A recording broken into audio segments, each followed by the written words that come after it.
अस्सलाम वालेकुम नाज़रीन, मैं हूं मुबश्शिर जावेद। आज फिर हम इंशाअल्लाह शैतान के बारे में मज़ीद जानेंगे। शायातीन गैब नहीं जानते, इरशाद बारी ताला है। फिर हमने सुलेमान अलैहिस्सलाम पर मौत का हुक्म भेजा तो इनकी खबर जिन्नात को किसी ने ना दी सिवाय घुनके कीड़े के जो इनके असा को खा रहा था। बस जब सुलेमान अलैहिस्सलाम गिर पड़े, इस वक्त जिन्होंने जान लिया कि अगर वो गैबदान होते तो इस जिल्लत के अजाब में मुब्तला ना रहते। शयातीन को मौत आती है, इरशाद बारी ताला है, हर जान को मौत चखने वाली है। एक हदीस से मालूम होता है कि जिन्हों को मौत आती है। चुनाचा नबी करीम सल्लल्लाहु अलैहि वसल्लम की एक दुआ के अल्फाज ये भी थे कि ए अल्लाह, मैं तेरी इज्जत के साथ तेरी पनाह मांगता हूँ, तेरे सिवा कोई माबूद नहीं जिसे मौत नहीं आती, जबकि जिन्हों और इंसानों को मौत आती है। यहाँ ये याद रहे कि शैतान अकबर इबलीस को बहुत सी हिकमतों के तहत ता क़यामत मोहलत दी गई है, इसलिए इसकी ज़िंदगी क़यामत तक है। क़यामत से पहले इसे मौत नहीं आएगी। जिन्नात इंसानों से डरते हैं। इब्न अबी दुनिया मुजाहिद रहमतुल्लाह अलैह से रिवायत है, रात को मैं नमाज पढ़ रहा था कि अचानक मेरे सामने एक लड़का आ गया। मैंने उसे पकड़ने की कोशिश की मगर वो दीवार फलांकर भाग गया। उसके धड़ाम से गिरने की आवाज़ भी मैंने सुनी। बकौल मुजाहिद रहमतुल्लाह अलैह, जिन्नात तुमसे इस तरह डरते हैं जिस तरह तुम इनसे डरते हो। मुजाहिद रहमतुल्लाह अलैह से ये भी मरवी है कि जितना तुम शैतान से डरते हो, शैतान इससे कहीं ज्यादा तुमसे डरता है।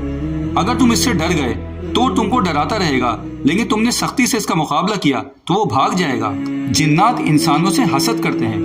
अल्लामा इब्न क़य्यिम रहमतुल्लाह अलैह फरमाते हैं, नजर बद दो तरह की होती है, इंसानी नजर बद, जिन्नाती नजर बद। सैयदना उम्मे सलमा रज़ी अल्लाह तआला अन्हा से रिवायत है कि एक बार रसूलुल्लाह सल्लल्लाहु अलैहि वसल्लम जब घर तशरीफ लाए, आपने वहां पर एक बच्ची देखी जिसका चेहरा मुरझाया हुआ था।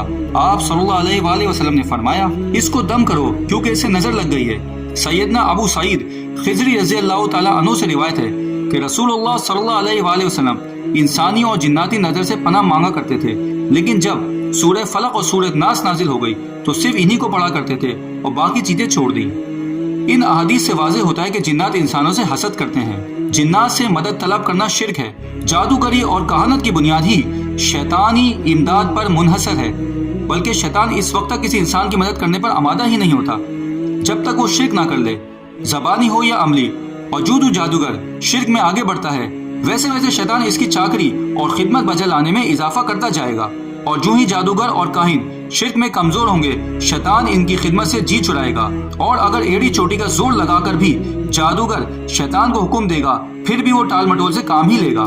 शैतान की इंसान से दुश्मनी बहुत कदीम है। जब अल्लाह ताला ने सैयदना आदम अलैहिस्सलाम का जस्से बनाकर खड़ा किया, शैतान ने इस वक्त इसके गिर्द घूम कर इसका जायजा लेना शुरू कर दिया। चुनाचा फरमाने नबी करीम सल्लल्लाहु अलैहि वसल्लम है, जब अल्लाह ताला ने जिन्नात में हजरत आदम अलैहिस्सलाम का ढांचा बनाया तो इसको जब तक चाहा कुछ मुद्दत के लिए अपनी हालत पर छोड़ दिया। इसका मुआयना करने के लिए शैतान इसके पास आ खड़ा हुआ। जब शैतान ने देखा कि ढांचा खोखला है तो समझ गया अल्लाह ताला ने ऐसी मखलूक पैदा की है जिसको अपनी जात पर काबू नहीं। शैतान ने अज़म किया कि वो नस्ल इंसानी को हर तरह हर वक्त गुमराह करेगा और इसे गुमराह करने का हर हेला बहाना इस्तेमाल करेगा, जैसा कि अल्लाह ताला ने शैतान की बातें यूं बयान की हैं। इसी ने कहा कि मुझे मोहलत दीजिए क़यामत के दिन। अल्लाह ताला ने फरमाया, तुझको मोहलत दी गई। इसने कहा कि आपने मुझको गुमराह किया है, मैं कसम खाता हूँ कि मैं इनके लिए आपकी सीधी राह पर बैठूंगा, फिर इन पर हमला करूंगा, इनके आगे से और इनके पीछे से और इनकी दाहिनी जानिब से भी और इनकी बाई जानिब से भी, और आप इनमें से अक्सर को शुक्रगुजार ना पाएंगे। इसके अलावा और बहुत सी आयात हैं जिसमें यह बात साबित है कि शैतान ने नस्ल इंसानी के खिलाफ खतरनाक जंग का ऐलान किया हुआ है, जिसकी वजह से इसका हसद और बुग़्ज़ नजर आता है। चुनाचा शैतान आज अपने इस प्रोग्राम में मुकम्मल अमल पैरा है। अल्लाह ताला ने भी इंसान को शैतान के मुकाबले में तन्हा नहीं छोड़ दिया, बल्कि इसके ईमान को ढाल, जिक्र अल्लाह और इस्तिग़फ़ार को इसका हथियार बना दिया और शैतान के रास्ते, शैतानी प्रोग्राम और इसको मकर फ़रेब इंसान के सामने वाज़े कर दिया। यही वजह है कि जब इंसान अपने हथियार से गाफिल होता है तो शैतान इस पर हमला आवर होता है। ला हौल वला कुव्वत इल्ला बिल्लाह। दर हकीकत शैतान का बुनियादी मकसद एक ही है और वो ये है कि सारी इंसानियत को गुमराह करके जहन्नुम में दाखिल करना। इस ज़मान में इसके कुछ मकासद भी हैं, जिनमें लोगों को कुफ्र और शिर्क में मुब्तला करना। शैतान चाहता है कि लोग ऐसे गुनाह में मुब्तला हो जाएं जिसके सबब वो जहन्नुमी करार पाए जाएं। चुनाचा इरशाद बारी ताला है कि बेशक मैंने अपने बंदे को शिर्क से पाक यकतरफ दीन पर पैदा किया है। फिर इनके पास शैतान आए जिन्होंने इनको इनके दीन से हटा दिया ان پر وہ چیزیں حرام کر دی جو میں نے ان کے لیے حلال کی تھی اور انہیں میرے ساتھ شرک کرنے پر آمادہ کیا، جبکہ میں نے اس کی کوئی دلیل نازل نہیں کی۔ لوگوں کو گناہ میں مبتلا کرنا۔ ارشاد باری تعالیٰ ہے، اور شیطان کے قدموں کی پیروی مت کرو، کیونکہ شیطان تمہارا کھلا دشمن ہے۔ وہ تمہیں صرف برائی اور بے حیائی کا حکم دیتا ہے اور تمہیں یہ سکھاتا ہے کہ تم اللہ کے نام پر وہ باتیں کہو جن کے متعلق تمہیں علم نہیں۔ ایک دوسرے مقام پر ارشاد ہے، شیطان چاہتا ہے کہ شراب اور جوئے کے ذریعے سے تمہارے درمیان عداوت اور بغض ڈال دے اور تمہیں خدا کی یاد اور نماز سے روک دے۔ پھر کیا تم ان چیزوں سے باز رہو گے؟ ہر چیز اور بھلائی کے کام سے روکنا۔ ایک مرتبہ حضرت عثمان بن ابی عاص رضی اللہ تعالیٰ عنہ رسول اللہ صلی اللہ علیہ وآلہ وسلم کی خدمت میں حاضر ہوئے اور عرض کیا کہ اے اللہ کے رسول، شیطان میرے اور میری نماز کے درمیان حائل ہو کر نماز خراب کرنے کی کوشش کرتا ہے۔ آپ صلی اللہ علیہ وآلہ وسلم نے فرمایا، وہ شیطان ہی ہے۔ جب تمہیں اس کا احساس ہو تو اس سے اللہ کی پناہ پکڑو اور اپنی بائیں جانب 3 مرتبہ تھوکو۔ حضرت عثمان رضی اللہ تعالیٰ عنہ بیان کرتے ہیں، میں نے ایسا کیا تو اللہ تعالیٰ نے یہ چیز مجھ سے ختم کر دی۔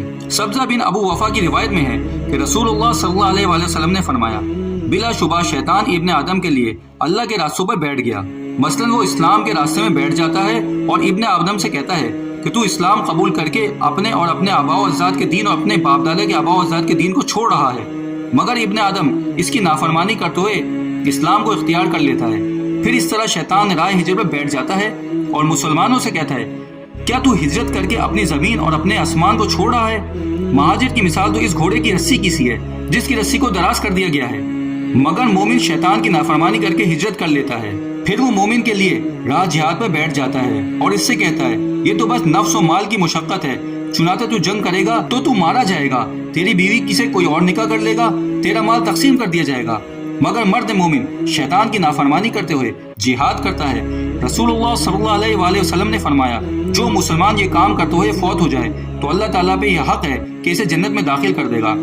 اگر غرق ہو جائے تو اللہ تعالیٰ پہ یہ حق ہے کہ اسے جنت میں داخل کر دے گا، اور اگر اس کی سواری اسے گرا دے اور وہ فوت ہو جائے تو اللہ تعالیٰ پہ حق ہے وہ اسے جنت میں داخل کر دے گا۔ اذیت پہنچانا۔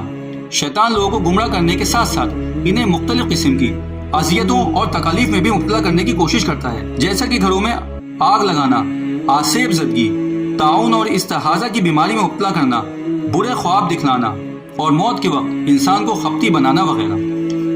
تو یہاں پر ہم اپنی ویڈیو ختم کرتے ہیں، انشاءاللہ ہم مزید اپنی نیکسٹ ویڈیو میں جانیں گے۔